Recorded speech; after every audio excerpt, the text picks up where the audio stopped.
Question number 19. Angle of elevation of top of a tower form a 7-meter high building is 60 degree and angle of depression of its foot is 45 degree. Find the height of a tower.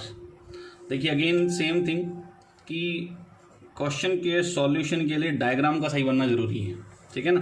थोड़ा means एक 7 metre high building है, ठीक है ना, और tower definite बात है उससे ज़्यादा होगा। ये टावर है, बिल्डिंग से टावर पे जो एंगल बनता है वो 60 डिग्री का बनता है, एलिवेशन टावर। तो ये हॉरिजेंटल होगा तभी ये 60 डिग्री का बनेगा। पहली चीज़ ये क्लियर हो गई, ठीक है ना। फिर कह रहा है angle of depression of its foot, यहाँ पे एंगल ऑफ डिप्रेशन बन रहा है इट्स फुट पे, ये 45 डिग्री का है। Find the height of tower, हमें टावर की हाइट ये फाइंड आउट करनी है, ठीक है ना, यहाँ से लेकर ये फाइंड आउट करनी है। तो जब ये 7 मीटर है तो डेफिनेट बात है इसके 7 मीटर यही होगी। दूसरी बात ये 45 डिग्री का है एंगल ऑफ डिप्रेशन, तो एंगल ऑफ डिप्रेशन हम काम में नहीं लेते हैं, इसकी जगह हम एंगल ऑफ एलिवेशन काम में लेते हैं। तो ये भी 45 डिग्री का होगा क्योंकि ये लाइन और ये लाइन पैरेलल है और अल्टरनेट इंटीरियर एंगल्स है जो इक्वल होते हैं हमेशा। तो ये भी 45 हो गया। इसके बाद में नाम दे देते हैं इसका A, B, C, D और E, ठीक है। AB अब बच रहा है AB और DC और EB, ये सब बच रहे हैं। तो ये इसको कह देते हैं हम हाइट H, यहाँ से लेकर यहाँ तक, इसको मान लेते हैं X, ठीक है। अब स्टार्ट करते हैं क्वेश्चन को। देखिए अकॉर्डिंग टू क्वेश्चन, जैसे क्वेश्चन दिया है उसके हिसाब से, ठीक है, उसके हिसाब से क्या है, उसके हिसाब से ये है कि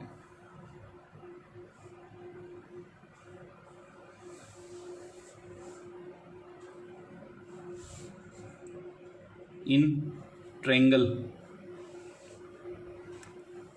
पहले ये वाला ट्रायंगल करेंगे हम, ठीक है, क्योंकि हमें एक्स मिल जाएगी तो हमें ये वाली साइड भी आ जाएगी, क्योंकि ये एक रेक्टेंगल है। देखिए क्योंकि भवन है, बिल्डिंग है और इधर टावर है, तो डेफिनेट बात है वो सीधे ही खड़े होंगे, वर्टिकली खड़े होंगे, उनके बीच की दूरी हर जगह बराबर होगी, मीन्स आपस में वो पैरेलल होंगे। तो in triangle EDC,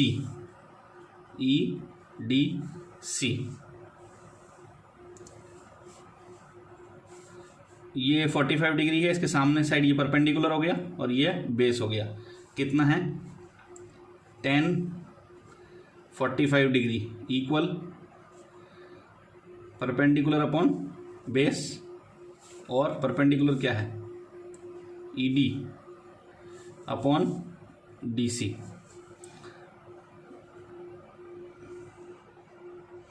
ten 45 degree equal P है 7 अपॉन ये है X। 10 45 कितना होता है 1, 10 45 कितना होगा 1, तो 1 इक्वल 7 अपॉन X, X इसके नीचे कुछ नहीं है, मतलब 1X इक्वल 7 मीटर।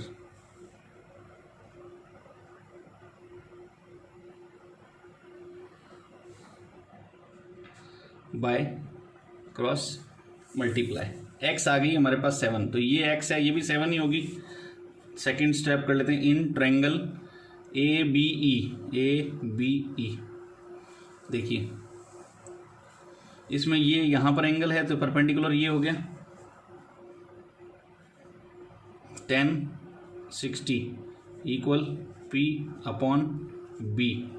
P है इसमें AB और B है इसमें BE, ठीक है। 10 60 की वैल्यू होती है √3 और P है यहाँ पर H और BE ये है, या तो X कह दो या हमने X की वैल्यू निकाल ली है, सीधा 7 बोल सकते हैं, 7 कर देते हैं सीधा।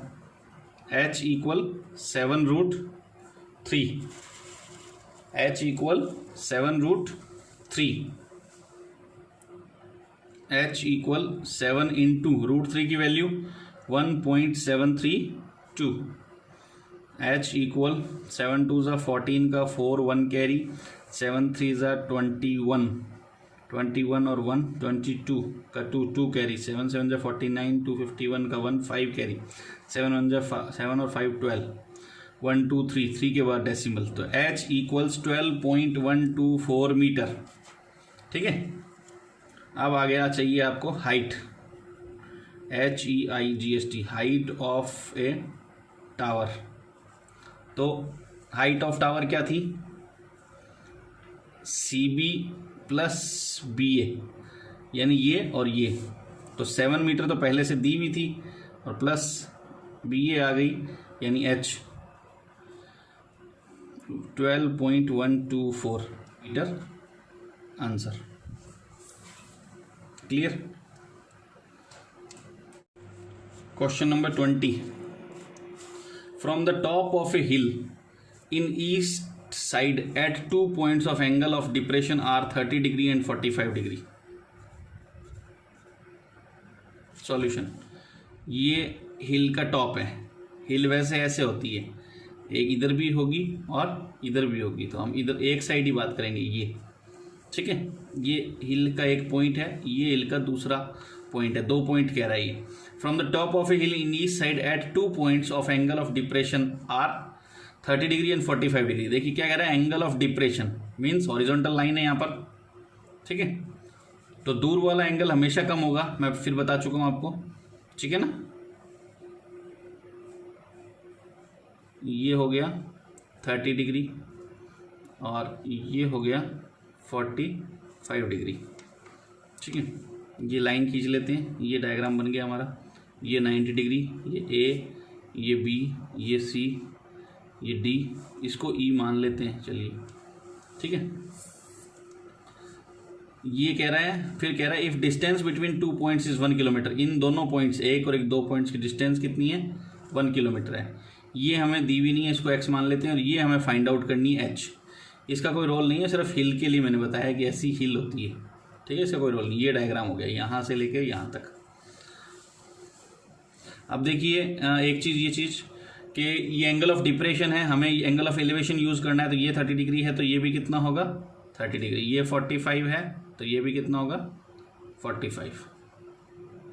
ये 90 है ही। देखिए angle EAD equal EAD equal ADC 30 degree. ठीक है ना, अल्टरनेट इंटीरियर एंगल्स। सेकंड ये वाला CAE ACB,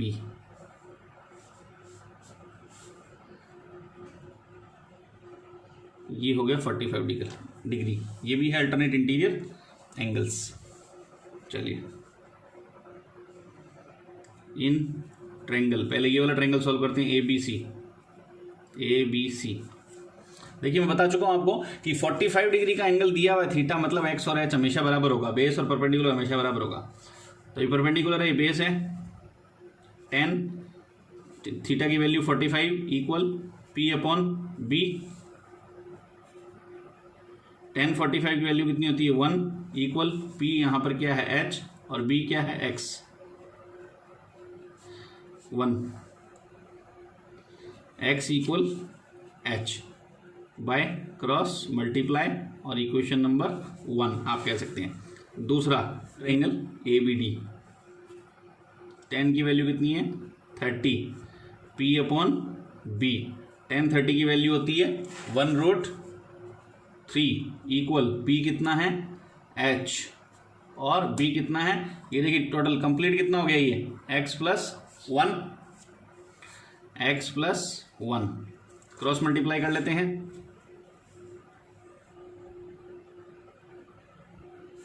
h को √3 से किया, h √3 इक्वल x प्लस 1 से किया x प्लस 1, ये आ गई बाय क्रॉस मल्टीप्लाई और इक्वेशन नंबर सेकंड। ठीक है, अब क्या करते हैं, हमें वैल्यू h की फाइंड आउट करनी है, तो x की वैल्यू यहाँ पर रख देते हैं, put the value of x in equation 2। Equation 2 क्या थी, दोबारा उतारते हैं, h√3 इक्वल x प्लस 1, ये इक्वेशन 2 थी। x की वैल्यू कितनी थी, h, तो x की जगह क्या रख देते हैं, h रख देते हैं, h√3 equal h plus 1, transformation कर लेते हैं, h√3, ये h इधर ले आते हैं, minus h equal 1 by transformation,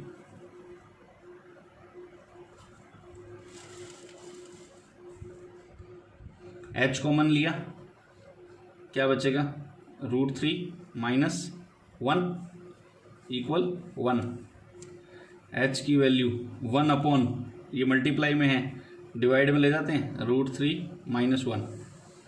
अब दो तरीके हैं आपके पास में, या तो √3 की वैल्यू रख दो और या फिर रैशनलाइजेशन कर लो, दोनों तरीके से आंसर आ जाएगा, कैसे भी करना चाहो तो आप। हम दोबारा उतार लेता हूँ मैं उस लाइन को एक बार, आपको दिखेगा नहीं तो, h इक्वल्स 1 अपॉन √3 माइनस 1, ये है हमारे पास में, इस लाइन को दोबारा लिखा है मैंने, ठीक है। आपके पास दो तरीके हैं, एक तो रैशनलाइजेशन, एक वैल्यू रख देते हैं, वैल्यू रख के कर देते हैं सीधा, पहले देखते हैं, 1 अपॉन √3 की वैल्यू कितनी होती है, 1.732 माइनस 1, h इक्वल 1 अपॉन 1.732 में से 1 माइनस करेंगे तो क्या बचेगा, 0.732, ये बच जाएगा।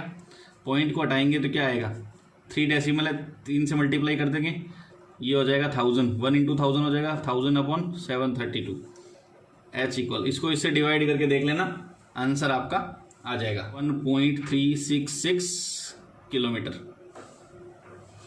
ठीक है, ये आंसर आ जाएगा आपका। Start question number 21। Angle of elevation of a cloud from a point 20 meter above a lake. एक तो लेक है, सबसे पहले तो ये कह रहा है कि एक लेक है, ये लेक है मान लेते हैं, ठीक है, ये लेक का बेस है, लेक है ये, ऐसे थोड़ा सा ऐसे ऐसे ऐसे करके ये लेक है, clear. The angle of elevation of a cloud, जो एंगल दिया हुआ है वो एक क्लाउड का एंगल दिया है एलिवेशन का, from a point 20 meter above a lake, यहाँ से 20 मीटर ऊपर, ये 20 मीटर, एक क्लाउड, यहाँ एक क्लाउड है ना, ये जो एंगल बन रहा है यहाँ ऐसे, ये हॉरिजॉन्टल भी बनेगा, ये 30 डिग्री का है, ठीक है, यहाँ से ही 90 डिग्री का बनेगा, डेफिनेट बात है। If the angle of depression of its reflection from point A is 60 degree, यहाँ से ये जो क्या है, ये डिस्टेंस जो है यहाँ से लेक से लेकर क्लाउड तक की, इसकी रिफ्लेक्शन पड़ रही है पानी में, तो डेफिनेट बात है जितना ये होगा उतनी इसकी रिफ्लेक्शन होगी, और इस पॉइंट से, ए पॉइंट से, ये पॉइंट दिया हुआ है हमें, ठीक है ना, इस पॉइंट से यहाँ तक की जो एंगल बन रहा है वो 60 डिग्री का है। Then find the distance of cloud from point A, ये ए पॉइंट से लेकर यहाँ तक की हमें डिस्टेंस फाइंड आउट करनी है, यानी एच फाइंड आउट करनी है, ठीक है। एक बार दोबारा देखते हैं, ए दिया है पॉइंट, ये हो गया बी, ये हो गया सी, इसकी ज़रूरत शायद नहीं पड़ेगी, और ये हो गया डी, ठीक है। तो इसमें देखिए ट्रायंगल 3 बन रही है, 1 2 और 1 ही कंप्लीट, 3 ट्रायंगल बन रहे हैं इसमें। ये यदि एंगल थीटा है तो ये परपेंडिकुलर है, एक चीज़ क्लियर हो जाएगी कि ये यदि 20 है तो इसके सामने की साइड भी 20 मीटर होगी, ठीक है, वेरी क्लियर, जैसे कि हमेशा था। इसको h मान लेते हैं, इसको x मान लेते हैं, x, इसी हाइट दी हुई है ना, इसको h मान लेते हैं। तो इसकी जो रिफ्लेक्शन बन रही है यहाँ से बन रही है, ये हो गई h प्लस 20, इसके 3 पार्ट हो गए, एक ये h, ये 20, और ये इन दोनों को मिला के h प्लस 20, ठीक है। अब इसमें ये भी चीज़ देखिए, ये 30 है, ये 60 है, यानी कि टोटल मिला के 90 डिग्री का बन रहा है, ठीक है, clear.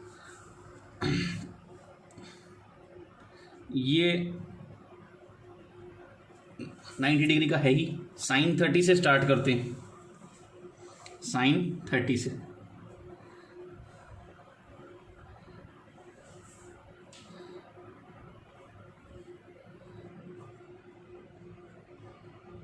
In triangle A B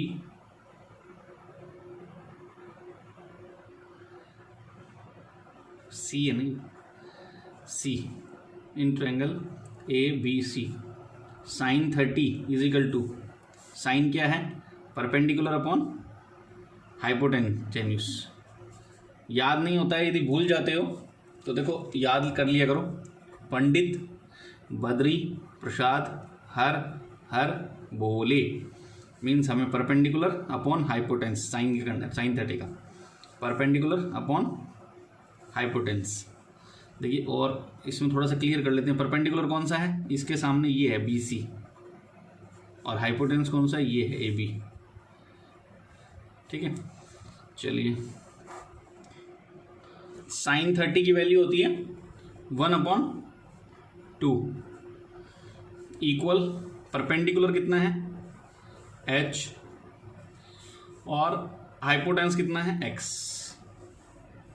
ठीक है, तो x equals 2h bye cross multiply कह दो और फर्स्ट नंबर इक्वेशन कह दो। मीन्स इसका रिलेशन बता दिया यहाँ पे कि x जो है 2h है, इससे h से डबल है। ठीक है ना, दूसरे ट्रायंगल में आ जाते हैं। इन ट्रायंगल देखो कंप्लीट ट्रायंगल लेंगे अब, ये complete A B D complete. In triangle A B D, इसमें एक चीज़ तो और देख लेते हैं हम पहले। यदि हम कंप्लीट ट्रायंगल ले रहे हैं देखिए, तो इसमें 90 डिग्री का तो ये हो गया, ठीक है ना, तो इसके सामने की साइड मीन्स यहाँ से लेकर यहाँ तक ये होगी हाइपोटेन्सिस की 90 डिग्री के सामने की साइड। और इसमें और इसमें एक हमें चाहिए होगा, तो ये दोनों 90 है, हमें पता ही है, ये भी 90 है, ये भी 90 है। ठीक है, तो कोई भी एक ले सकते हैं हम। 60 + 90 150, तो ये हो गया 30 डिग्री। निकाले, दोनों में से एक तो निकालना ही पड़ेगा हमें। इन ट्रायंगल ए सी डी कर लेते हैं, ए सी डी, ए सी डी। देखिए A C D, angle A plus angle C plus angle D is equal to 180 degree. Angle sum property of a triangle, angle sum property of a triangle. Angle A कितना था इसमें 60, सी कितना था 90, और D हमारे पास मालूम नहीं था तो डी छोड़ देते हैं, equals 180। Angle D equals 180 minus 150, angle D is equal to 30 degree. देखिए ये 30 डिग्री आ गया। ठीक है, एंगल ए सी डी में। अब देखिए next, in triangle A B D. अब ए बी डी की बात करते हैं, ठीक है ना, ए बी डी। अब हमें ये 30 आ गया हमारे पास में, ठीक है, और ये हमारे पास 90 है, तो इसकी हमें नीड नहीं है, हालांकि 60 है हमें मालूम है, लेकिन हमें नीड नहीं है निकालने की। ठीक है, तो in triangle A B D, ये देखिए साइन से ही करें, इससे करते हैं साइन 30। साइन 30 क्या होता है, परपेंडिकुलर। देखिए इसके लिए बार बार थोड़ा सा ध्यान रखिए डायग्राम कुछ, इसके लिए परपेंडिकुलर कौन सा है, x। इसके लिए परपेंडिकुलर कौन सा है, x। Sine 30 perpendicular upon hypotenuse. देखिए परपेंडिकुलर इसमें है ए बी, ठीक है, और हाइपोटेन्स इसमें है बी डी। देखिए बी डी, क्योंकि ये 90 डिग्री ये है, देखो फिर बता रहा हूँ, ये 90 डिग्री ऐसे दोनों को मिला के, और इसके सामने वाली साइड हाइपोटेन्स है ये हाइपोटेन्यूज होगी पूरी जब बात करेंगे अपन। तो साइन 30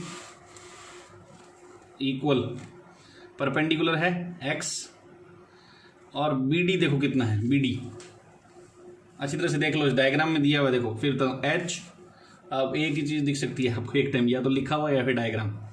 एच बी डी देखिए प्लस 20 प्लस एच प्लस 20, ये है देखो, ये कहाँ से आया, यहाँ से देखो, H plus 20 plus H plus 20, ये कंप्लीट हो गया हाइपोटेन्स। ठीक है, ये हमने लिख लिया है यहाँ पे। अब साइन 30 की value 1/2, again same 1/2 equal x, H और एच 2h, 20 प्लस 20 40, तो ये आ गया, क्रॉस मल्टीप्लाई करेंगे 2x इक्वल 2h प्लस 40, 2 को x से किया बाय क्रॉस मल्टीप्लाई, ये इक्वेशन नंबर सेकंड भी कह सकते हो इसको, ये होगी इक्वेशन नंबर सेकंड। और फर्स्ट कहाँ थी, फर्स्ट यहाँ ऊपर थी, ये देखिए x 2h के बराबर है, ये फर्स्ट थी, और यहाँ पे आ गया 2x इक्वल्स 2h प्लस 40। तो एक सीधा सा तरीका है इसका, ये 2h है, यहाँ 2h की वैल्यू रख सकते हैं हम। 2h की वैल्यू कितनी है, x, एक ही बात है ना, x की वैल्यू 2h है और 2h की वैल्यू x है। तो यहाँ पर जो हमने ये लिखा है 2x इक्वल्स 2h प्लस 40, तो यहाँ पर देखिए, put the value of 2h in equation 2 from equation 1। Equation 1 से 2h की वैल्यू इक्वेशन 2 में रखने पर, तो इक्वेशन 2 क्या थी देखो, दोबारा लिख लेते हैं यहाँ पर आपकी सुविधा के लिए। 2x इक्वल्स 2h प्लस 40, ये इक्वेशन 2 थी, तो 2h की वैल्यू लिखनी है यहाँ पे। 2x इक्वल 2h की वैल्यू कितनी थी, x plus 40, 2x minus x plus 2x minus x equal 40, x equal 40 meter. Answer यही हमें चाहिए था। आप दोनों तरीके से कर सकते हैं इसको, फिर बता रहा हूँ मैं आपको। यहाँ पे हमने 2h की वैल्यू रखी है, यहाँ पे आप x की वैल्यू भी रख सकते हैं। यदि आप पहले x की वैल्यू रखेंगे तो h की वैल्यू आ जाएगी, और फिर h की वैल्यू आएगी, h की वैल्यू आ जाएगी, फिर h की वैल्यू इक्वेशन नंबर 1 में रख देंगे हम, x इजिकल टू 2h, तो h की वैल्यू में 20 आएगी। यदि सॉल्व करोगे तो यहाँ पे इक्वेशन 1 में रखोगे तो 2 × 20 40 मीटर आंसर आ जाएगा। This is the clear, okay.